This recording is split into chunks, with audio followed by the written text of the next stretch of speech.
Amados, quero compartilhar a palavra do Senhor com os irmãos. Abram no livro do profeta Isaías, no capítulo 1 mesmo. Capítulo 1.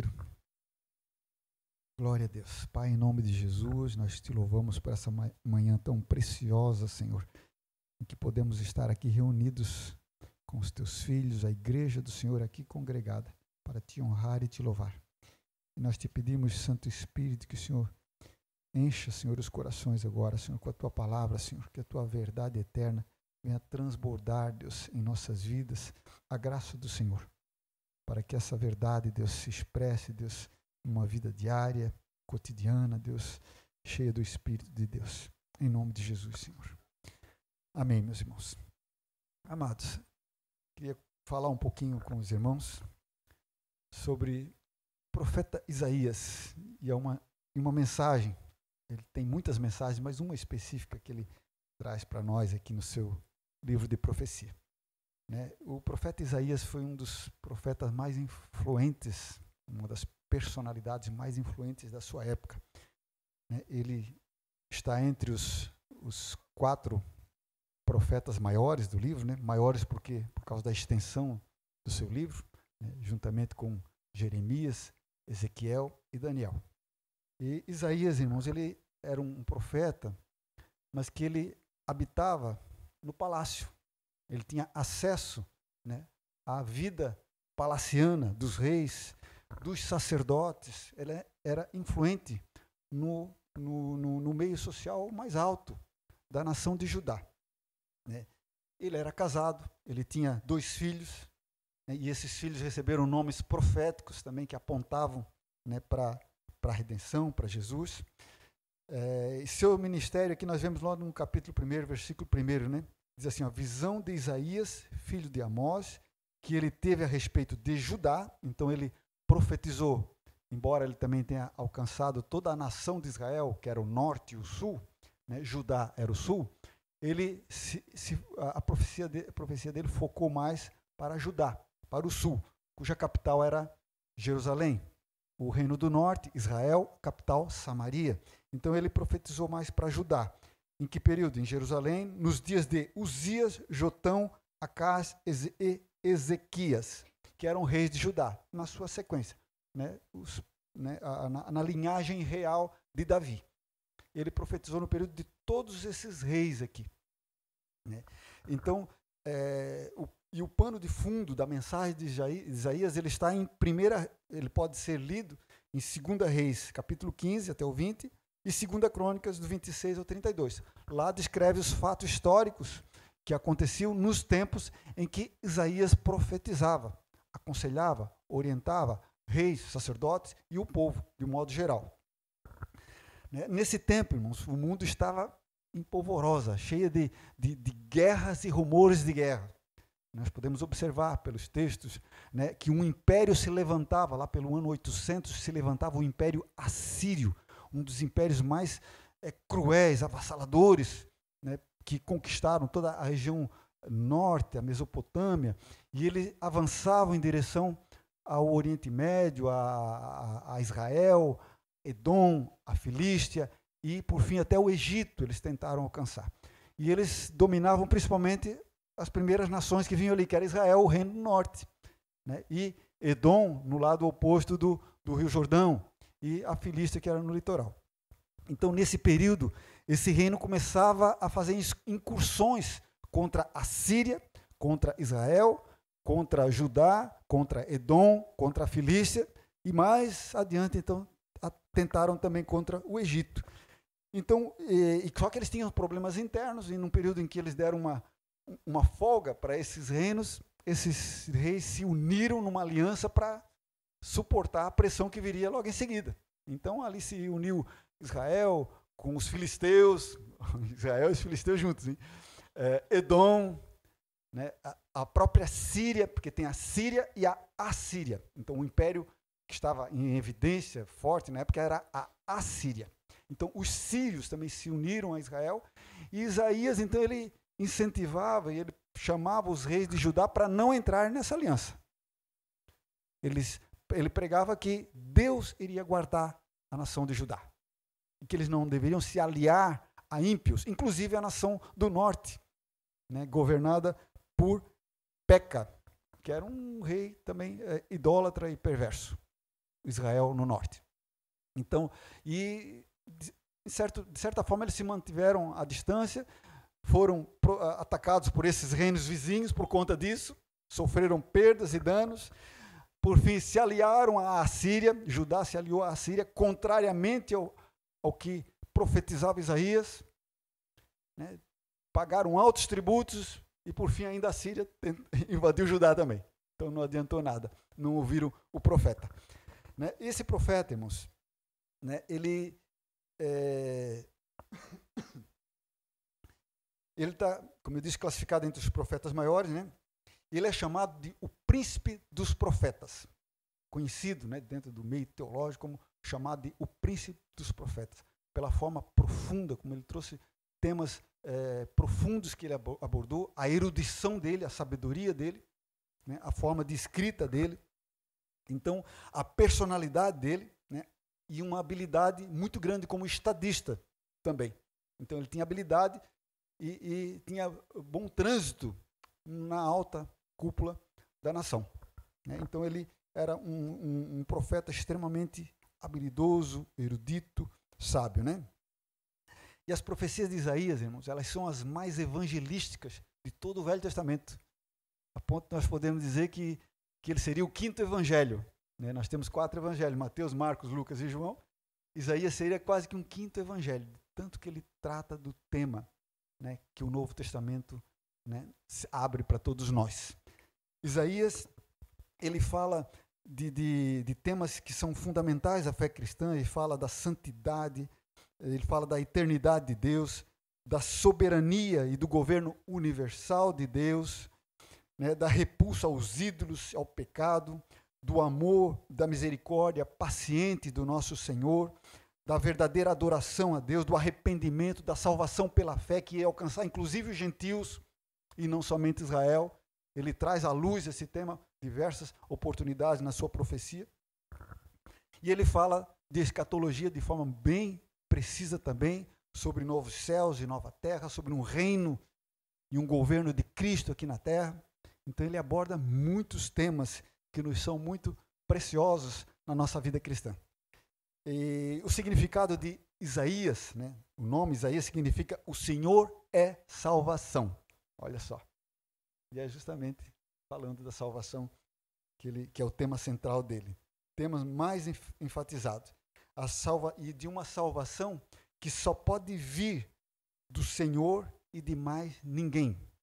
No momento que ele fala para os reis, olha, não adianta vocês se aliar com os vizinhos, não adianta se submeter à Síria, porque a salvação de vocês vem do Senhor. Ele falava de uma salvação para o mundo real, para o mundo físico, contra inimigos terrenos, mas isso é profético com relação à salvação da nossa alma, que só vem do Senhor. E que Jesus, né, faria essa obra de forma total e plena. Essa salvação, então, ele também mostra que essa salvação viria através do Messias do Senhor, o anjo do Senhor, o mensageiro de Deus, o mensageiro dos pés formosos. Quão formosos são sobre os montes os pés daqueles que anunciam boas novas. Então, essa palavra está em Isaías, né, e esse mensageiro dos pés formosos, ele expressa a natureza do próprio Deus. Ele tem a natureza do próprio Deus. E essa expressão da natureza de Deus, ela está representada, né, em 3 passagens de Isaías. Nós vamos passar rapidamente. Isaías 7, versículo 14.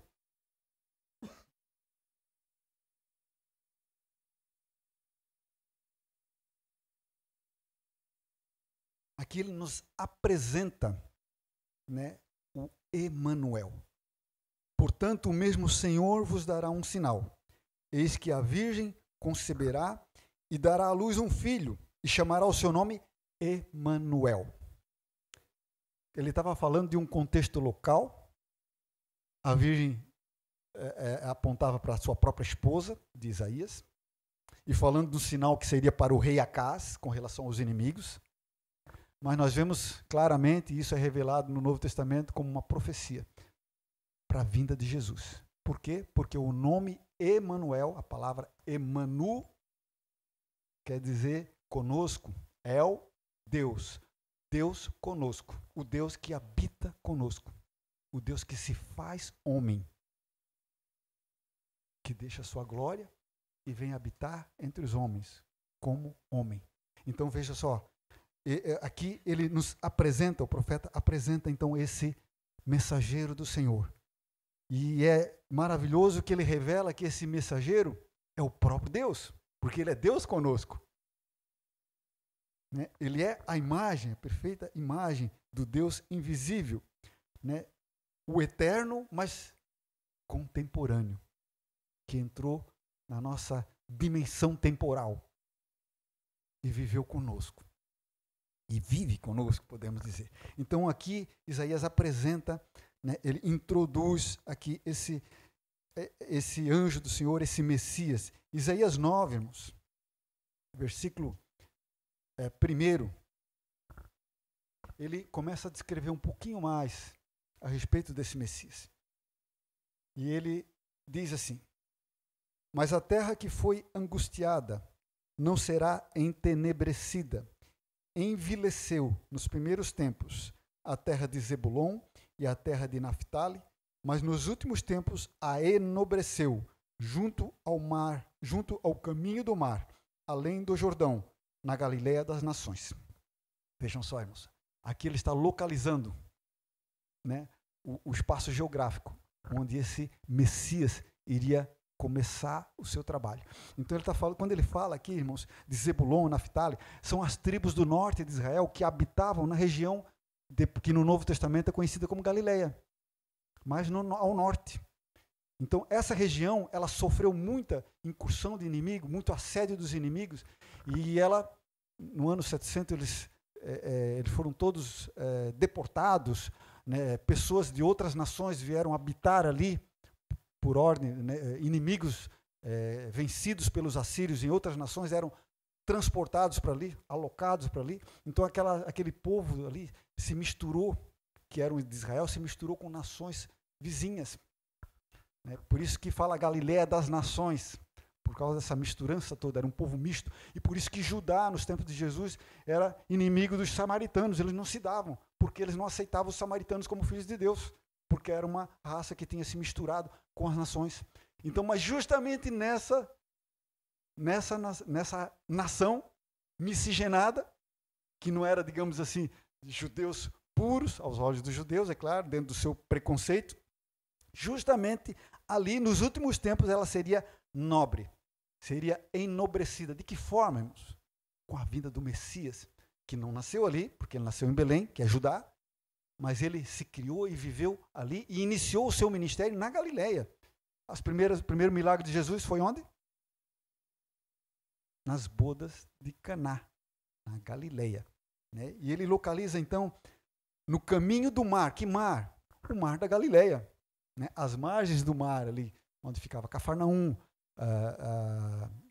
outra cidade, Caná, né?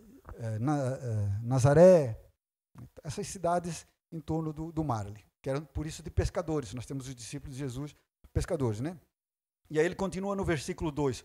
O povo que andava em trevas viu uma grande luz, e sobre os que habitavam na região da sombra da morte resplandeceu a luz. Veja só, se nós olharmos para aqueles tempos, né, onde havia mais treva espiritual, era justamente na região da Galileia. Nós vemos nos evangelhos, né, quando Natanael vem e diz: olha, achamos o Messias. Aí, quem que fala? Qual é o discípulo que diz? Filipe diz para Natanael. Aí Natanael diz assim, Filipe chama Natanael e diz: achamos o Messias. Aí Natanael diz assim: vem alguma coisa boa da Galileia? Vejam como a região estava na sombra da morte, espiritualmente falando. Mas nessa região brilhou a luz. Mateus repete esse versículo aqui, se referindo ao nascimento de Jesus, a vinda da mensagem de Deus por meio do seu Messias, do evangelho da nossa salvação. Então, aqui, irmãos, identifica, né, Isaías identifica essa região como sendo o local, a sede, né, onde viria, né, o Salvador.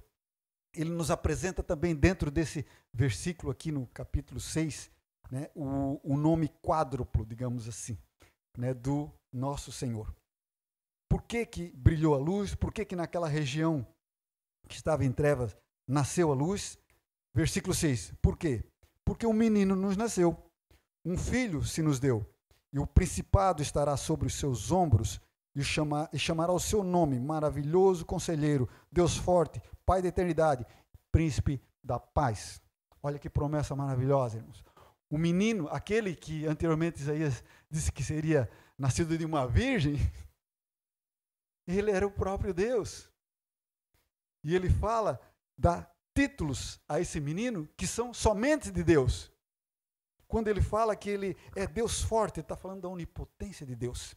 Quando ele diz que ele é maravilhoso conselheiro, fala das palavras, Jesus trouxe as palavras de conselho do Pai.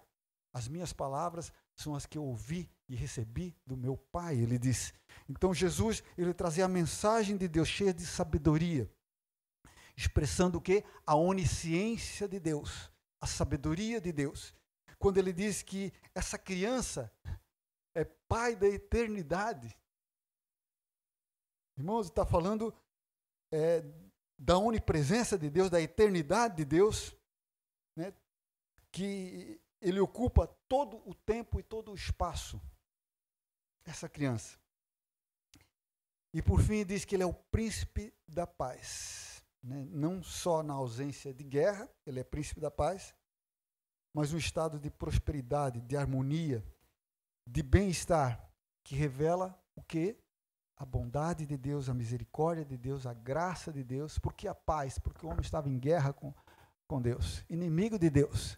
Ele estabeleceu a paz, nos reconciliou, como foi falado aqui no início, com o Pai. Ele é o príncipe da nossa paz com Deus, nos reconciliou com Deus. Por isso nós podemos estar aqui, por isso nós podemos falar com o Senhor e o Senhor nos ouve.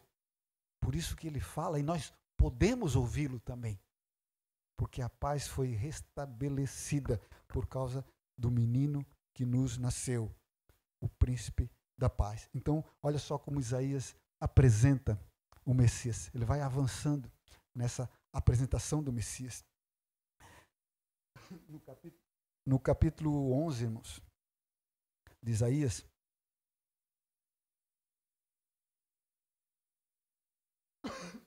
ele fala da descendência dele. Ele falou da forma do seu nascimento, de uma virgem, de uma forma milagrosa. Ele falou onde ele atuaria, onde ele se manifestaria. Mais uma vez reforçando que ele é o próprio Deus, como falou quando se referiu à primeira profecia, dizendo que ele é o Emanuel. E aqui ele fala dos descendentes. 11, versículo 1. Diz assim, olha, porque brotará um rebento do trono de Jessé, e das suas raízes um renovo frutificará. Então ele está falando desse Messias. Um rebento é um broto, né, que nasce de um tronco de uma árvore ou de uma raiz, um broto. Então, da raiz, né, do tronco de Jessé, Jessé é o pai de Davi, com quem Deus fez uma aliança de dar a ele e aos seus descendentes um trono eterno, né, que se completa com a vinda de Jesus, o filho de Davi. Como disse o cego de Jericó, Jesus, filho de Davi, tem misericórdia de mim.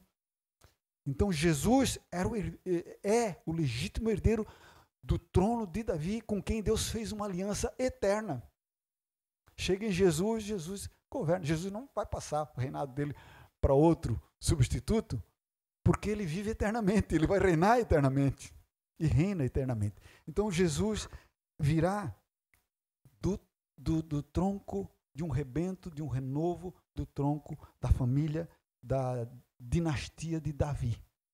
Viria dessa dinastia como veio. Por isso a Bíblia traz aquelas genealogias e tudo mais, para mostrar realmente como essas profecias, aquilo que Deus proclamou, aquilo que com que ele se comprometeu em aliança, que ele se cumpriu dessa forma. E aí diz no versículo 2, né, que e repousará sobre ele o Espírito do Senhor, o Espírito de sabedoria e de entendimento, o Espírito de conselho e de fortaleza, o Espírito de conhecimento e de temor do Senhor. Quando nós lembramos de Jesus nos Evangelhos, nós vemos tudo isso, né? Tudo isso, o Espírito de sabedoria. Houve alguém mais sábio na face dessa terra do que o nosso Senhor, né? De entendimento, de conselho, de fortaleza. Ao mesmo tempo que ele se submeteu a tudo, ele mostrou uma fortaleza, uma força que foi invencível, que por fim, vitoriosa. Espírito de fortaleza, de conhecimento e de temor do Senhor, como ele reverenciava ao Pai e obedecia plenamente à sua vontade. Então nós vemos aqui que ele será então esse descendente de Jessé. Não somente ele nasce da dinastia davídica, mas ele nasce de uma humanidade caída. Jesus nasceu, né, como homem de uma mulher, gerado pelo Espírito, né? Por isso que repousará sobre ele o Espírito do Senhor. Não só no momento que ele estava no batismo lá, que o Espírito veio sobre ele de uma forma corpórea de uma pomba, mas quando o anjo disse para ela, né, que a sombra do Altíssimo te cobrirá, né? E aquilo que estava no seu ventre era gerado do Espírito. O Espírito estava sobre ele, né? A palavra renovo, irmãos, que nós lemos aqui, né, o renovo frutificará. Ela vem de uma raiz hebraica que quer dizer Nazareno. Nazareno. Jesus era conhecido como Nazareno, né, da Galileia. Nazaré também era uma cidade na região, na província romana da Galileia. Então ele será ungido pelo Espírito Santo, esse Messias. Isaías 42, irmãos. Mais adiante.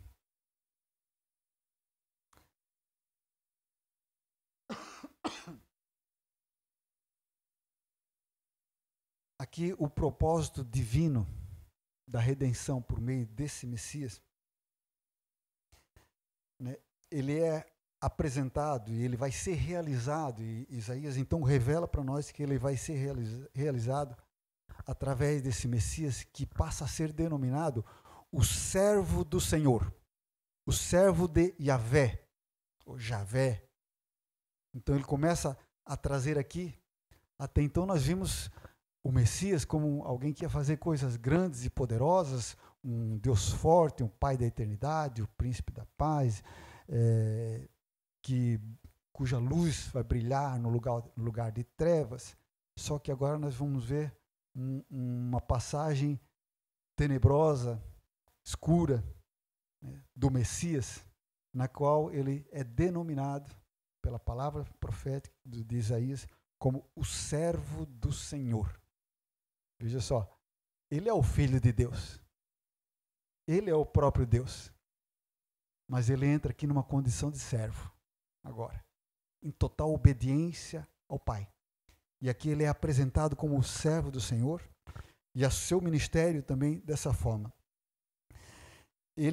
Esse servo do Senhor, ele é a expressão da própria natureza de Deus, e torna a natureza de Deus a sua própria natureza. O servo do Senhor. Isso na obra redentora. Então, versículo 1. Eis aqui o meu servo, a quem sustenho, o meu eleito, em quem se compraz a minha alma. Pus o meu espírito sobre ele. Ele trará justiça aos gentios. Veja só. Ele veio para os que eram seus, mas os seus o rejeitaram, que João disse. Ele veio para Israel. Mas aqui Isaías já se antecipa. Ele trará justiça para mim e para você. E para Israel também. Mas aos gentios. Então ele amplifica a obra desse servo, que não se restringiria apenas a Israel. Isso, irmãos, é uma revelação maravilhosa e poderosa, tendo em vista que isso era 700 anos antes de Cristo. em que Israel era extremamente fechado dentro da sua religiosidade, né, exclusivista com relação a ser o povo único de Deus, né, sem a visão que Deus tinha para a redenção da humanidade. Eles não tinham essa visão. Então, quando Isaías vem e fala isso, irmãos, isso é muito grandioso. Isso demonstra a sensibilidade espiritual desse homem que recebe essa revelação do trono de Deus. Então, esse Messias, então, irmãos, ele é introduzido aqui como servo do Senhor. E ele estabelecerá uma nova aliança. O versículo 2 diz assim, olha, ele não clamará, não se exaltará, nem fará ouvir a sua voz na praça. A cana trilhada não quebrará, nem apagará o pavio que fumega. Com verdade trará justiça.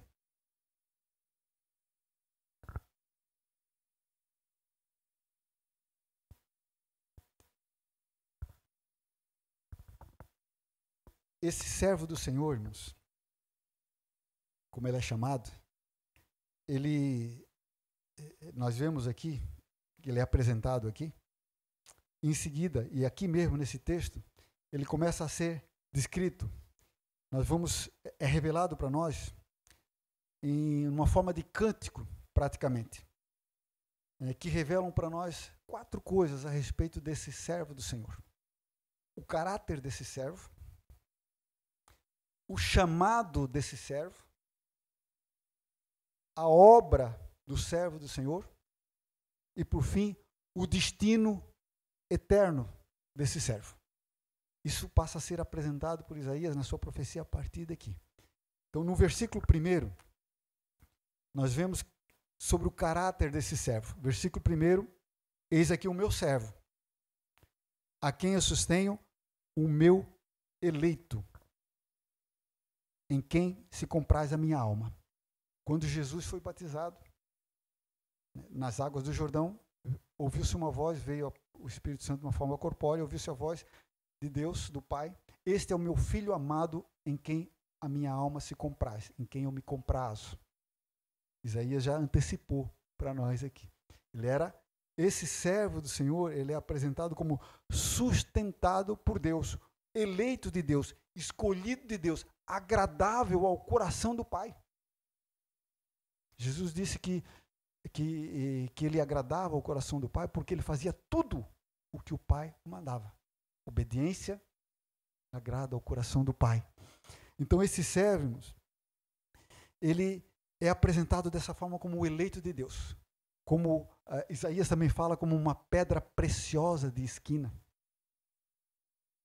Então, em diversas passagens, ele fala desse servo dessa forma. Né?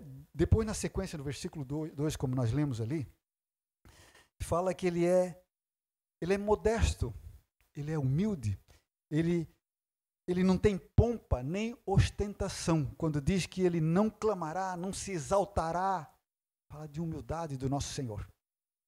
Quando se fala de humildade, nosso Senhor é um exemplo, para nós está muito distante de quem nós somos, né? Mas para quem nós devemos olhar como exemplo mesmo. Então, Jesus, o seu caráter era humilde e sem ostentação. Ele também era gentil e verdadeiro. Versículo 3, a cana trilhada ele não quebrará, não vai pisar, apagar o pavio que fumega. A pessoa que já está carente e necessitada vai se sobrepor a ela. Não, ele vai trazer para perto. Ele é gentil, amável. Ele é verdadeiro, porque ele diz aqui que ele, com verdade, trará justiça. Então fala do caráter desse servo. O versículo 4 diz assim, ele não faltará, ou seja, ele não falha. Ele é totalmente fiel, confiável. Ele não faltará, nem para com o Pai, e nem para com os seus discípulos, e nem para com ninguém. Ele não falhará, ele não faltará. Ele é fiel, mas ele é corajoso, e ele promove a verdadeira fé na terra. Versículo 4, não faltará, nem será quebrantado, ele é corajoso, é forte, ele é Deus forte, até que ponha na terra a justiça, e as ilhas aguardarão a sua lei. Aí fala de uma eternidade, de um futuro. Não de uma eternidade, mas de um tempo futuro. Então, esse é o caráter daquele servo que Isaías apresenta ao povo na sua profecia. O capítulo 42 de Isaías, aliás, 42 nós lemos agora. Capítulo 49, versículo 1.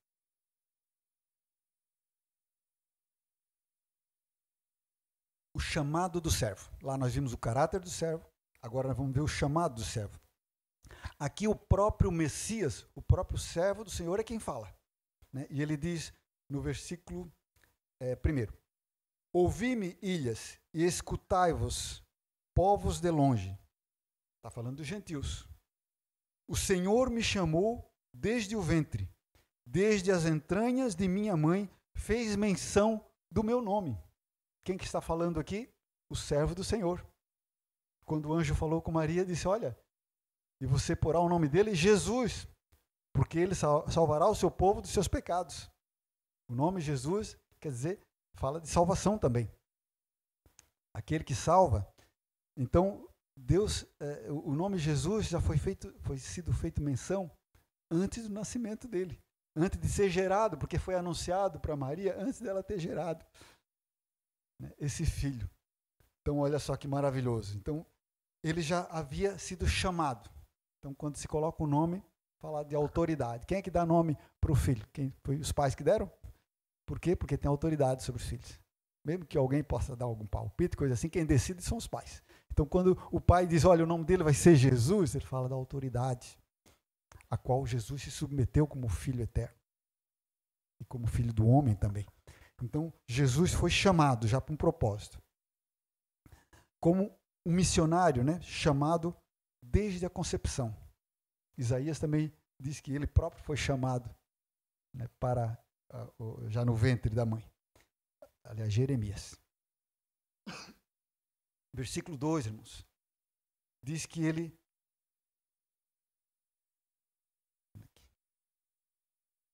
e fez, é ele falando ainda, ele chamou, fez menção do meu nome, né?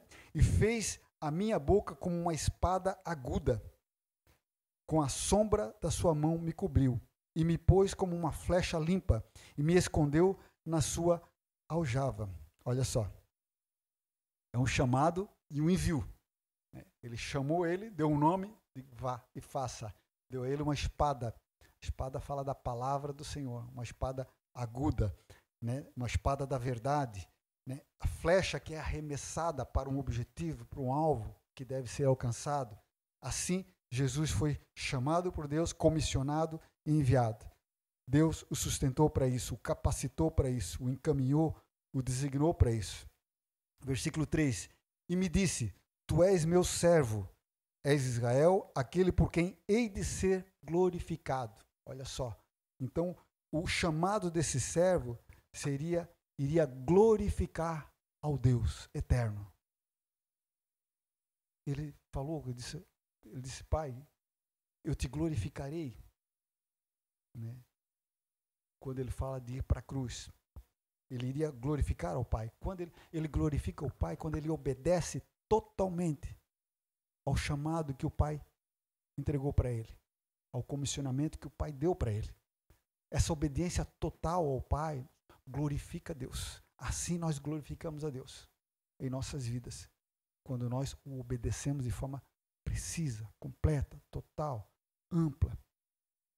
Deus é glorificado em nossas vidas.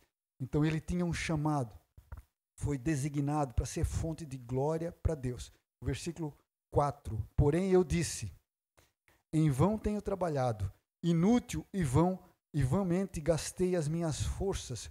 Todavia o meu direito está perante o Senhor, e o meu galardão perante o meu Deus.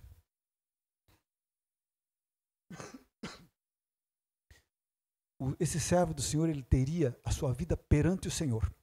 Veja como Jesus constantemente estava em oração, recebendo graça, suporte e direção de Deus, constantemente em oração.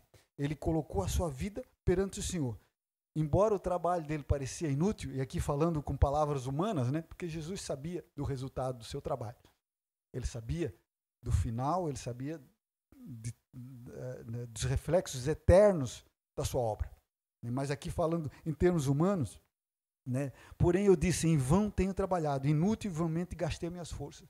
Olhando, né, humanamente para o ministério dele, dia a dia, parece que as coisas não iam ter o fruto que nós podemos ver hoje, né, da igreja do Senhor.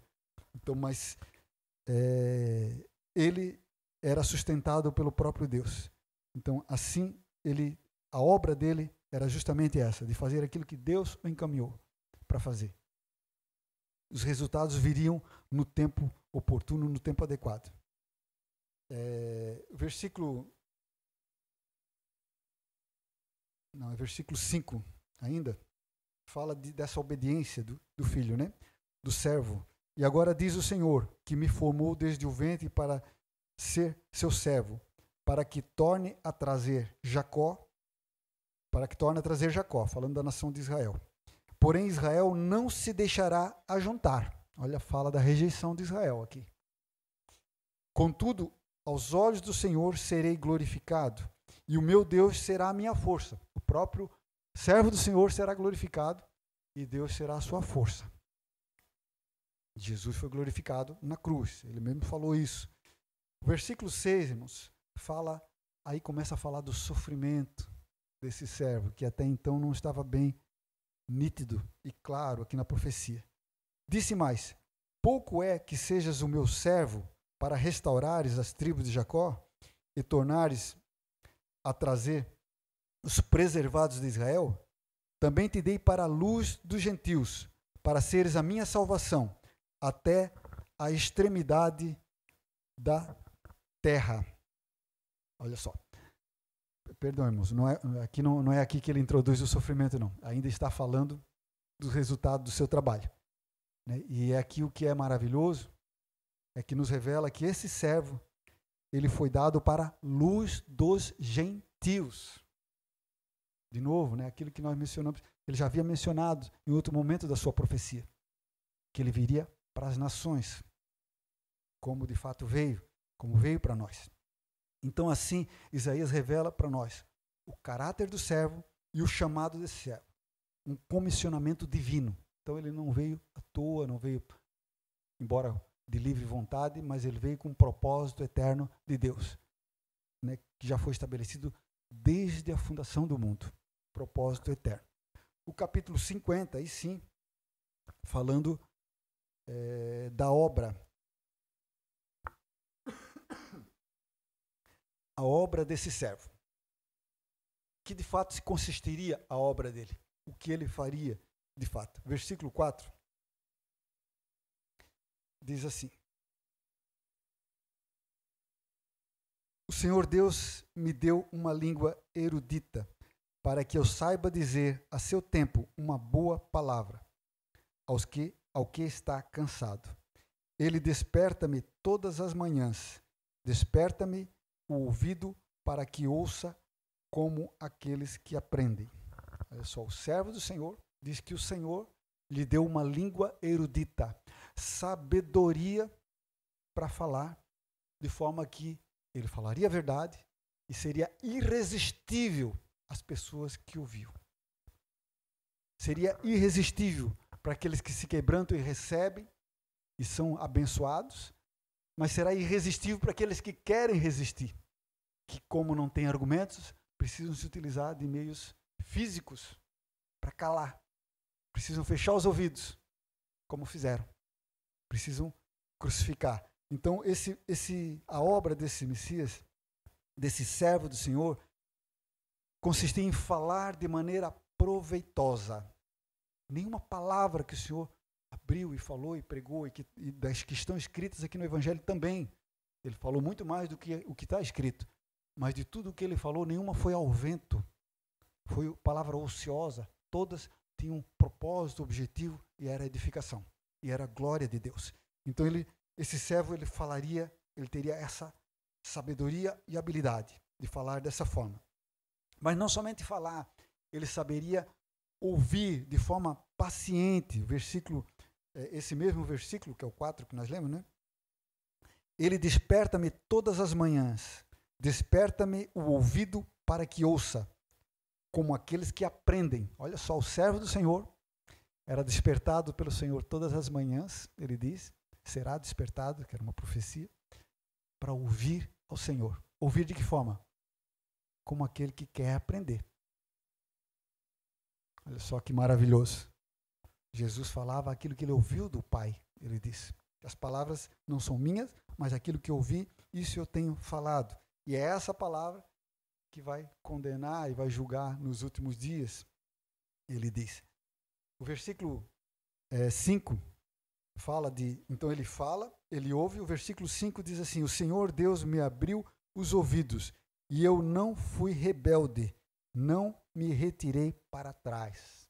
Olha só, obediência. Não basta ouvir o Senhor. Não basta ouvir o Senhor. Nós temos ouvidos, né? Mas às vezes nós resistimos, né?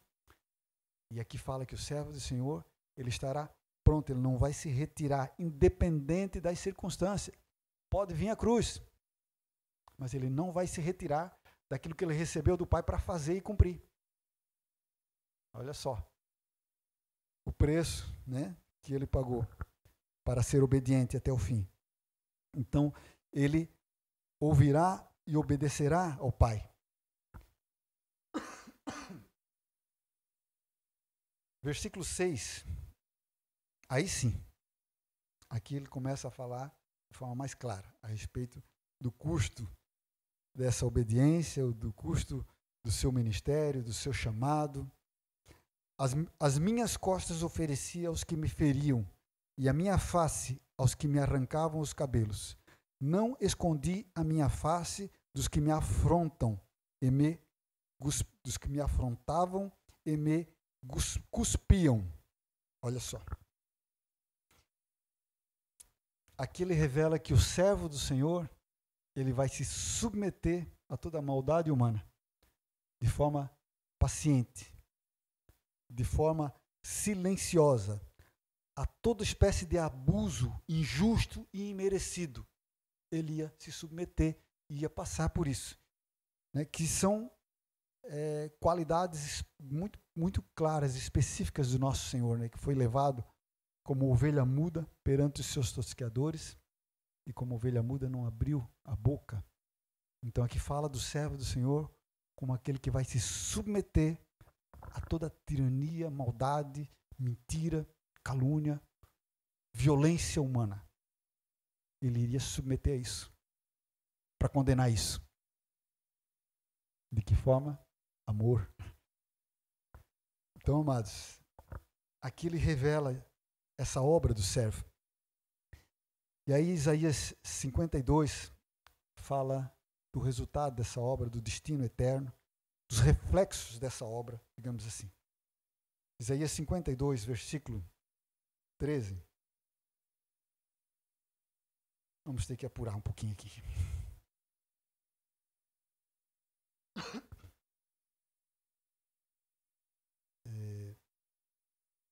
52, 13. Eis que o meu servo procederá com prudência, será exaltado e elevado e mais sublime. Aqui eu coloco numa perspectiva da sua divindade. 52, 13, né? 52, 13. No versículo 14 já começa a falar da sua humanidade. Como pasmaram muitos à vista dele, pois o seu parecer estava tão desfigurado, mais do que de outro qualquer, e a sua figura mais do que a dos outros filhos dos homens. Olha só, irmãos. No momento em que ele diz que ele será exaltado, elevado, sublime, diz assim, como pasmaram as pessoas diante dele. Então, como, né, aquele servo, né, que fala de maneira proveitosa, que sabe ouvir, né, ele que tem discernimento, né, que sabe lidar, e mostra que tudo isso é a sabedoria para lidar com aquele ódio humano. Ele teria tudo isso. E no versículo 14, então ele é apresentado na sua humanidade. E diz que quando ele é apresentado na sua humanidade, as pessoas ficam espantadas, eles pasmaram diante dele. Puxa, como pode? Né? O sofrimento do servo confronta todos os temores humanos, porque ali estava um juízo de Deus sobre ele, que era o nosso. Então, eles pasmaram. Ué, que é isso? Quem é que pode acreditar numa história dessa? Desse homem, todo desfigurado, humilhado, açoitado, condenado? Como pode ele ser aquele Messias glorioso e Salvador? Confundiu. E ele já antecipa essa confusão, a pedra de tropeço, que os líderes tropeçaram, porque o rejeitaram. O escândalo da cruz, que é loucura. Loucura para os judeus. Então, amados, aqui ele é apresentado dessa forma. Quem é que poderia acreditar? Como conciliar a grandeza com o sofrimento, a morte com a vitória, a maldição com a libertação? O escândalo da cruz, a loucura da cruz. Então, amados, o capítulo 53, então, aí não vou me alongar no 53, já estamos adiantados, os irmãos conhecem. Leiam hoje esse capítulo. Aqui fala de forma muito profunda a respeito do seu sofrimento e do porquê do seu sofrimento e do resultado do seu sofrimento. Então, uma das passagens mais importantes de toda a profecia do Velho Testamento, irmãos. É uma passagem maravilhosa. Assim, a gente lê com profundidade que a gente chora de ver isso aqui.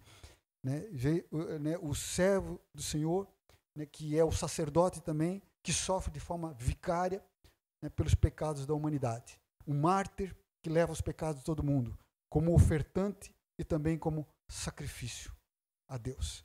Versículo 2 diz que ele cresceu de uma raiz de uma terra seca. A nossa humanidade era seca, não produzia nada. A nação de Israel seca, não produzia nada. Mas ele, como um homem também dessa humanidade, como um filho de Israel, ele nasceu com vida, para trazer vida, embora a terra fosse seca. E como um homem, ele trouxe vida.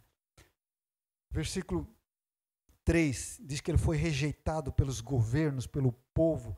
Enfim, ele foi abandonado pelos próprios discípulos, irmãos. Por que ele ficou só? Porque essa obra não podia ter cooperadores, só ele poderia fazer. Só ele poderia fazer, irmãos. Na última hora ele disse, olha, para os 3 discípulos, orem comigo.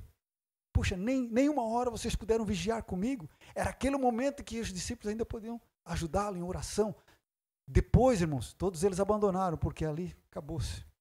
Ali a obra, ele tinha que seguir a sua via crucis dolorosa, a sua via dolorosa, ele teria que ser sozinho. Ainda teve o apoio do Simão, que ele carregou a sua cruz por obrigação que os romanos obrigaram. Enfim, irmãos, é uma obra que só Jesus poderia fazer, mas cujos resultados, o próprio Isaías revela aqui no versículo 11. Ele verá o fruto do trabalho e a sua alma ficará satisfeita. Amados, você é o fruto, eu sou o fruto desse trabalho. Tão glorioso e tão grandioso. Nós precisamos de mais tempo para falar do capítulo 53. Isso dava para falar um dia inteiro. Mas eu queria trazer para os irmãos essa perspectiva do livro profético de Isaías, que fala desse servo sofredor. Vamos meditarem nisso e nós podemos, então, conhecer mais o nosso Senhor, a sua obra e as suas maravilhas. Amados, nós vamos participar da ceia do Senhor, estamos todos em famílias, os irmãos, nós sempre falamos a respeito disso como algo glorioso, isso que o Senhor fez, tudo o que Ele fez, irmãos, nós podemos sintetizar no pão e no cálice. Então veja como é glorioso, como é simples, mas quanto temor e reverência nós temos que ter diante de Deus, porque para comer do pão e do cálice, comer é fácil, irmãos. Mas para receber as bênçãos do que isso significa, nós temos que entender tudo o que foi feito, tudo o que isso representa. Hoje nós podemos compartilhar alguma coisa do que representa, mas existe muito mais, é muito mais profundo. Então isso, participar do pão e do cálice, nos implica um compromisso com o Senhor, de sermos servos. Depois que Isaías traz o capítulo 53, ali, fala dele como servo, que ele termina a sua obra ali, ele não fala mais dos servos do Senhor. Ele fala do servo do Senhor, ele fala dos servos do Senhor. E aí, mais adiante, ele diz assim, buscai ao Senhor enquanto se pode achar, invocai enquanto está perto. E é para nós, irmãos. E hoje nós temos um chamado do Senhor para participar e compartilhar do pão e do cálice. E fazer isso com esse discernimento, irmãos, com esse compromisso com o Senhor, que pagou um alto preço por nós, e que implica num compromisso uns com os outros, de comunhão. Por isso nós estamos aqui.